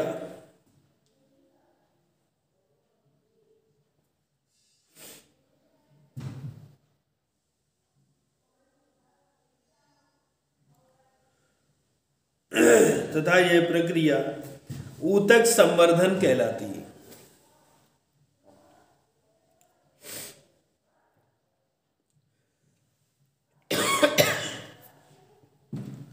ऊतक संवर्धन कहलाती है। अब नंबर 3 पर हेडिंग है इसी की प्लाज्मेट। आपको 2 पर लिखना है, आपको 2 पर टिप्पणी करना है, लेकिन पता नहीं कौन से 2 आएंगे, तो आपके पास आंसर तीनों होने चाहिए। प्लाज्मेट हेडिंग डाल देंगे तीसरे पॉइंट की, प्लाज्मेट। इसमें लिखेंगे जीवाणु कोशिका में, ये याद रखे कि नहीं 2 ही पूछा तो मैं 2 ही करूंगा। ये बोर्ड एग्जाम नहीं, ये आपकी प्रिपरेशन है, प्रिपरेशन कराई जा रही है, सब कुछ करना पड़ेगा। जब आप बोर्ड एग्जाम में बैठे हो तब 2 करेंगे। तो लिखिएगा जीवाणु कोशिका में पाए जाने वाले जीवाणु कोशिका में पाए जाने वाले डीएनए के वे वृत्ताकार अणु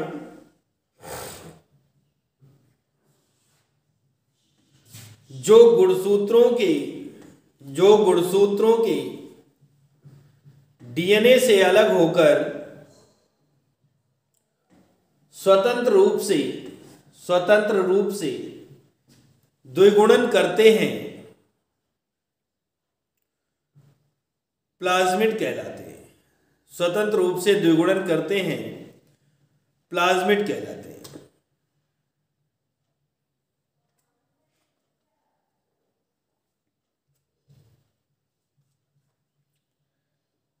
इनकी प्रमुख विशेषताएं निम्न है। नंबर 1,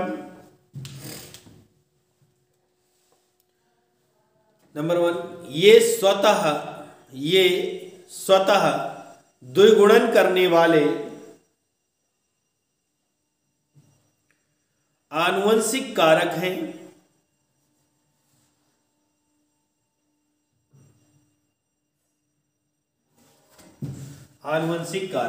नंबर 2,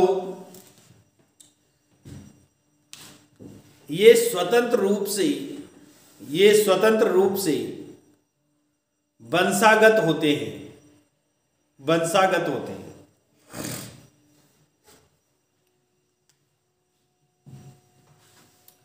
नंबर 3, इन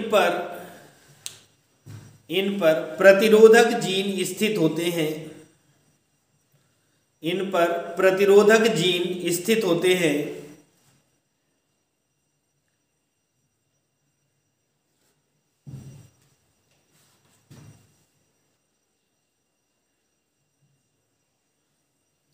नंबर 4, पोषक गुणसूत्र से पृथक होकर द्विगुणन करते हैं।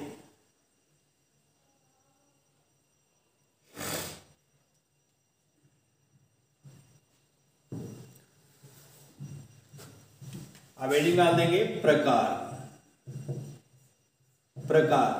तो लिखेंगे प्लाज्मिड 3 प्रकार के होते हैं। नंबर 1 है एफ प्लाज्मिड। हेडिंग डालेंगे और इसमें लिखेंगे इन्हें लिंग कारक भी कहते हैं। इसके आगे लिखो, इन्हें लिंग कारक भी कहते हैं।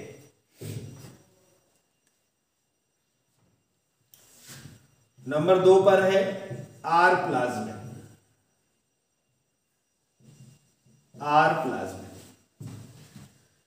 इसमें लिखिए इन पर औषधियों के लिए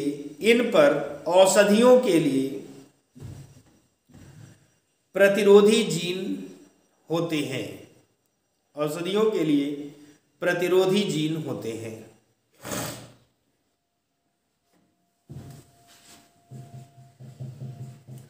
नंबर 3 कोल प्लाज्मिड।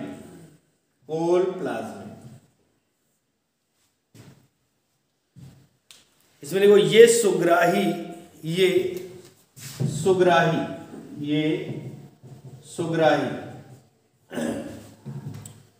जीवाणु कोशिकाओं को नष्ट करने वाले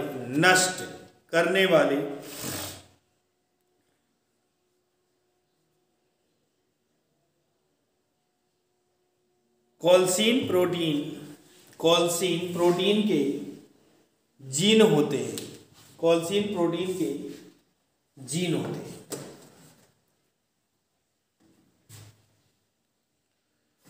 तो ये क्वेश्चन आपका फिनिश हुआ। क्वेश्चन नंबर 7 कंप्लीट हो जाता है।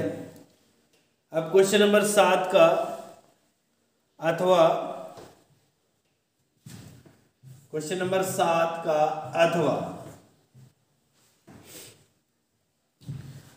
7 के अथवा में कह रहा है निम्न में से किन्हीं दो पर टिप्पणी लिखिए। पारजीनी जंतु,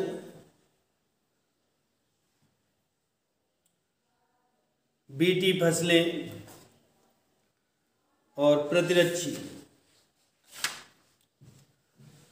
ये आपका 2020 सेट नंबर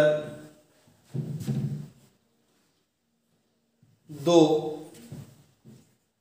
और क्वेश्चन नंबर शायद 5वें के काम में कंप्लीट हो चुका है, इसलिए इसको वहीं से देख लेंगे, नहीं तो सेट क्वेश्चन नंबर गड़बड़ हो सकता है या सेट नंबर बाद, बाकी ये क्वेश्चन आपका कंप्लीट हो चुका है। अब हम लोग चलने वाले हैं इससे आगे क्वेश्चन नंबर 8 का।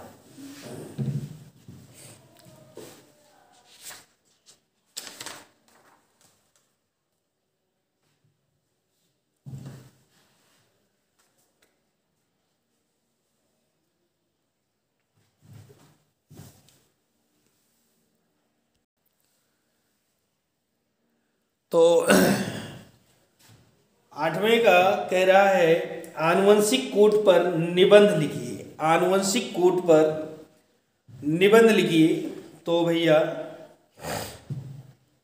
जेनेटिक कोड, आनुवंशिक कोड की परिभाषा और विशेषताएं 2020 सेट नंबर 4 क्वेश्चन नंबर 6वें के खा पर हो चुका है, और इसका जो डिटेल होगा यानी ये बनता कैसे है आनुवंशिक कोड, उसको हम आपको समझाने वाले हैं कि कैसे बनते हैं आनुवंशिक कोड। 4 कॉलम खींचना है इस तरीके से, और यहाँ पर भी 4-4 लाइन के कॉलम होने चाहिए। कितने भैया? 4-4 लाइन के कॉलम होने चाहिए, और एक ऐसे कॉलम जाएगा ये इस तरह से, ठीक है, एक ऐसे जाएगा और एक ऐसे जाएगा। ये इस तरह से आनुवंशिक कोड बनाने का सिस्टम है, ठीक है। ये इस तरह से 16 खाने बन जाते हैं।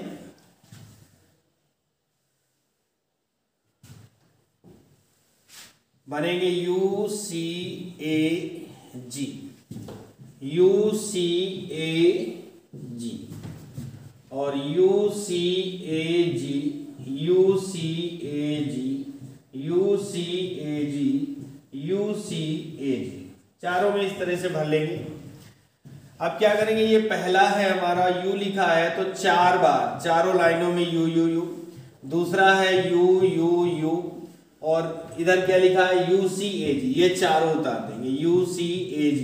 कॉमा वगैरह नहीं लगाएंगे वरना गलत हो जाएगा, क्योंकि आनुवंशिक कोड जो होता है वो कॉमा रहित होता है।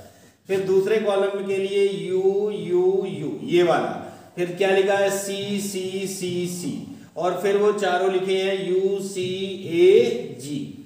फिर क्या आ जाएगा U U U U, ऊपर क्या लिखा है A A A A, और फिर क्या लिखा है UCAG, है ना, क्या लिखा है UCAG। फिर क्या है U U U U, और दूसरा क्या है G G G G, और UCAG। ये इस तरह से तो 16 हो गए, एक खाने में 4 4 चौको 16। फिर जैसे इसमें C लिखा है तो क्या करोगे C C C, फिर क्या है U U U ये वाला, है ना, और फिर क्या लिखा है UCAG, फिर C C C C, ऊपर क्या है C है तो C C C, और UCAG, फिर क्या आ जाएगा C C C C, ऊपर क्या है A A A A A, UCAG, फिर C C C C, ऊपर क्या है G G G G, और UCAG। ये ठीक है, इस तरह से क्या हो गई हमारे 4 चौको 16 और 16 दूनी 32 कोड बन गए। इसी तरह जैसे ये वाला A आया तो A A A A A चारों लाइन में, फिर ऊपर U है U है U है, फिर UCAG। तो इस तरह से आप लोग कोड बनाना सीख गए होंगे, बड़ी आसानी से आपकी समझ में आ जाएगा, और आप आनुवंशिक कोड का चेकर बोर्ड यानी 64 कोडोन पाए जाते हैं और वही चेकर बोर्ड बन जाता है। ठीक है, इसके आगे चलते हैं हम लोग। क्वेश्चन नंबर 8 हमारा कंप्लीट हो गया। क्वेश्चन नंबर 8 का अथवा देखेंगे अब क्या कहता है। क्वेश्चन नंबर 8 का अथवा है कि डीएनए फिंगरप्रिंटिंग पर टिप्पणी लिखिए और लिंग संलग्न वंशागति की व्याख्या कीजिए। तो डीएनए फिंगरप्रिंटिंग भी आपका हो चुका है क्वेश्चन नंबर 8 का अथवा डीएनए फिंगरप्रिंटिंग आपका सीधा बैक पीछे देख लें और इसी ये फर्स्ट पार्ट था और दूसरा पार्ट इसी का है लिंग संलग्न वंशागति।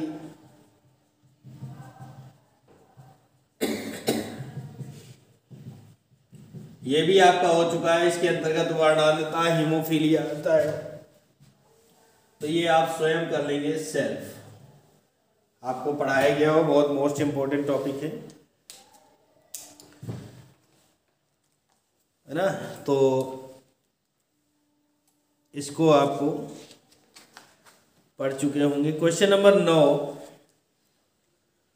मानव के उद्विकास पर एक निबंध लिखिए। मानव के उद्विकास पर एक निबंध लिखना है।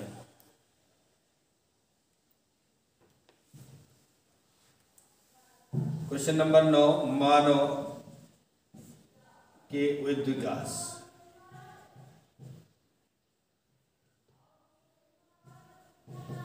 भैया मानव का उद्विकास, मैंने अभी आपको एक क्वेश्चन इसी से रिलेटेड था जिसमें बताया था कि ब्रह्मांडवाद थ्योरी दी गई है, स्वतः जननवाद दिया गया है, जीवात जीवोत्पत्ति का सिद्धांत दिया गया है, आधुनिक संश्लेषण सिद्धांत दिया गया है, एआईओपेरिन का सिद्धांत है जो 7 चरणों में बटा है, और स्टैनले मिलर को। तो कई सारे सिद्धांत दिए गए हैं जिसे आप लोग सेल्फ कर सकते हैं। और दूसरी बात क्या है कि ये टॉपिक शायद आपका आउट ऑफ सिलेबस है, ठीक है, तो हटा हुआ है। आगे कह रहा है अथवा, 9वें का अथवा की बात करें, इसमें कह रहा है निम्न में से किन्हीं 2 पर टिप्पणी लिखिए। पहला है ग्रीन हाउस प्रभाव, नहीं green house gas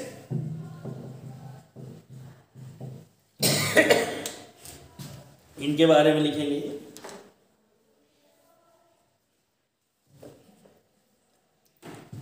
green house गैसों के बारे में।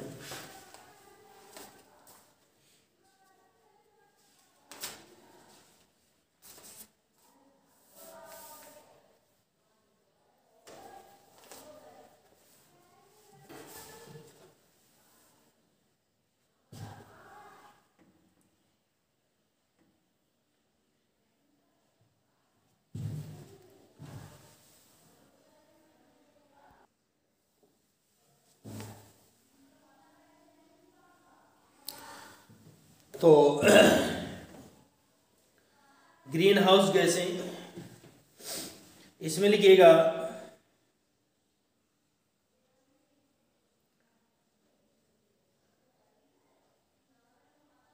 सूर्य की ऊष्मा को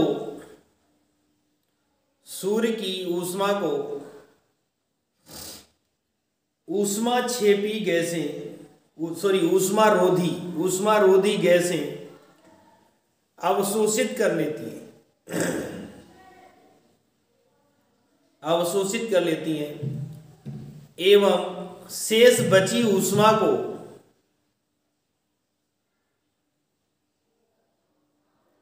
पुनः धरातल पर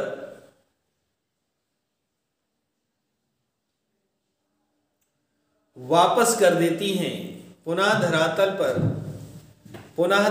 पर वापस कर देती हैं,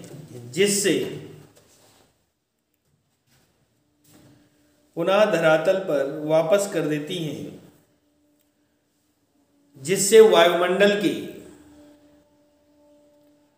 निचले भाग में अतिरिक्त ऊष्मा एकत्रित हो जाती है। वायुमंडल के निचले भाग में अतिरिक्त ऊष्मा एकत्रित हो जाती है।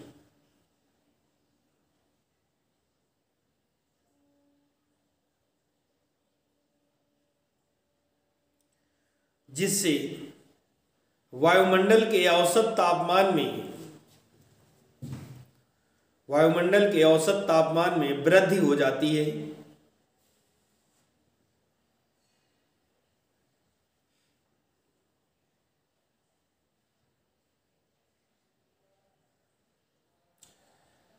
धीरे धीरे बढ़ते, पूर्ण विराम यानी फुल स्टॉप लगा के आगे लिखो, धीरे धीरे बढ़ते औद्योगिक विकास के कारण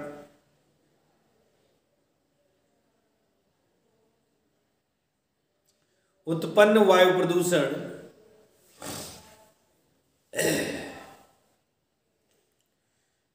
ग्रीन हाउस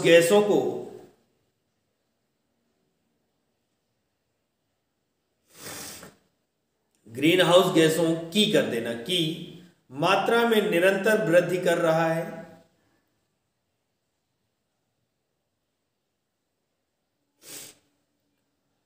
जिससे ग्लोबल वार्मिंग का खतरा बढ़ता जा रहा है।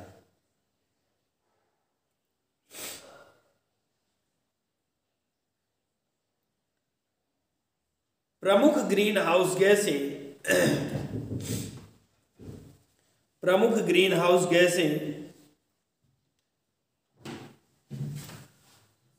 CO2,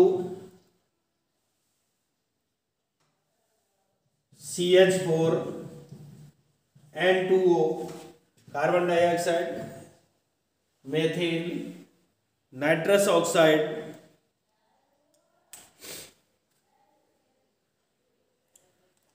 आदि हैं। पैराग्राफ चेंज करके नई लाइन से लिखो।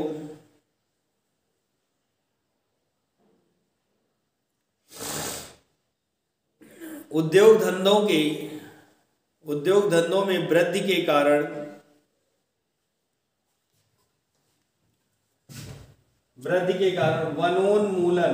वनोन्मूलन मतलब होता है जंगलों की कटाई, वनोन्मूलन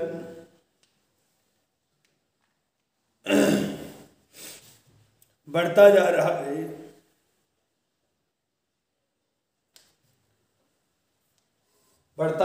फुल स्टॉप। फ्रिज, AC के प्रयोग के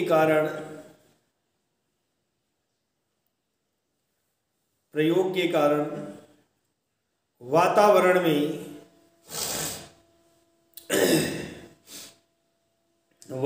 में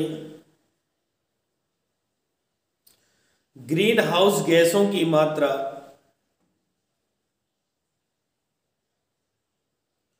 निरंतर बढ़ती जा रही है।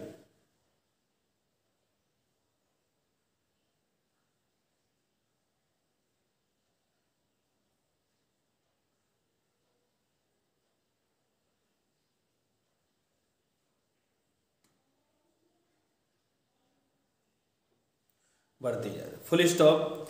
ये आपका कंप्लीट हो जाता है, ठीक है ना। इसके बाद इसी में पार्ट दिया हुआ है राष्ट्रीय उद्यान। दूसरा है राष्ट्रीय उद्यान, इसके बारे में लिखेंगे।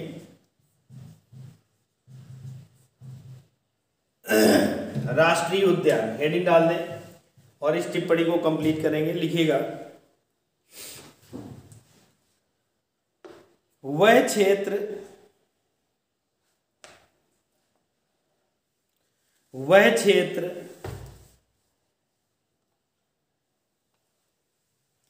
जो वन्य जीवों के लिए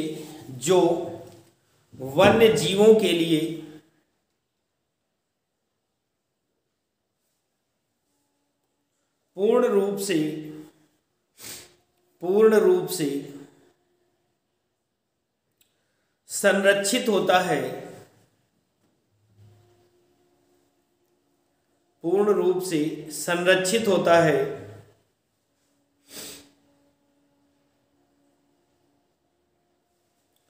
तथा जहां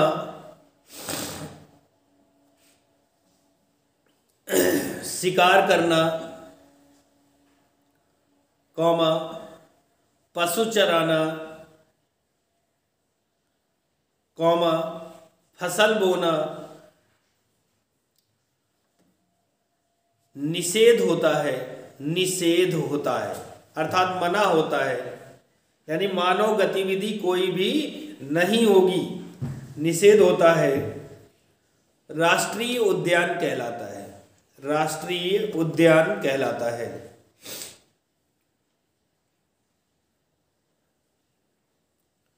फुल स्टॉप। इन क्षेत्रों में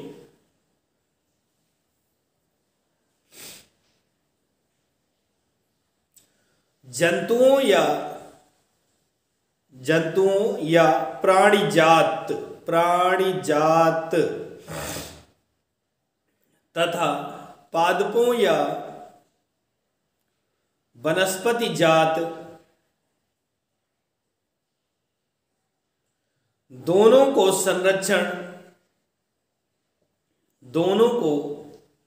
संरक्षण प्रदान किया जाता है।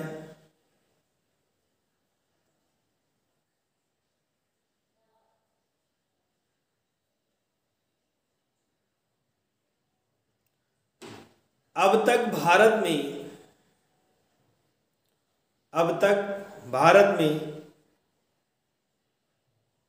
अप्रैल 2012 तक 104 राष्ट्रीय उद्यान स्थापित किए जा चुके हैं, जिनका अनुमानित क्षेत्र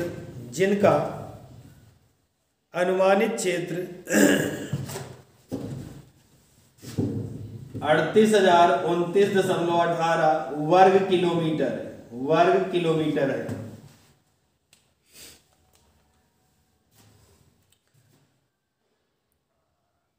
यह भारत के, आगे लिखो, यह भारत के भौगोलिक क्षेत्र का 1.16% है। यह भारत के भौगोलिक क्षेत्र का 1.16% है।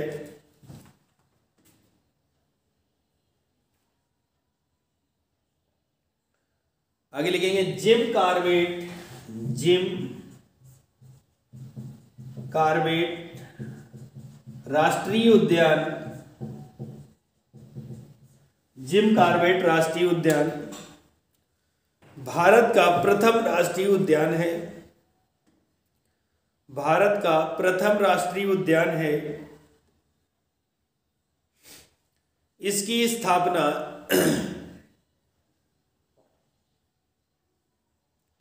सन 1936 में हुई थी। सन 1936 में हुई थी।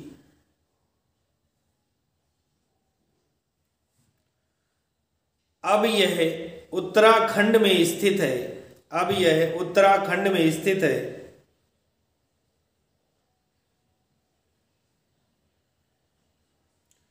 यह उद्यान, आगे लिखिए, यह उद्यान टाइगर प्रोजेक्ट पर भी कार्य करता है।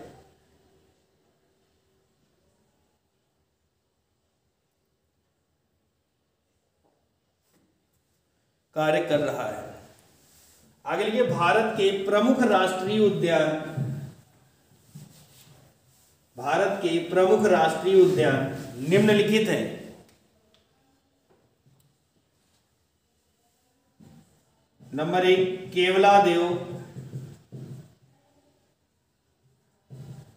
केवलादेव राष्ट्रीय उद्यान,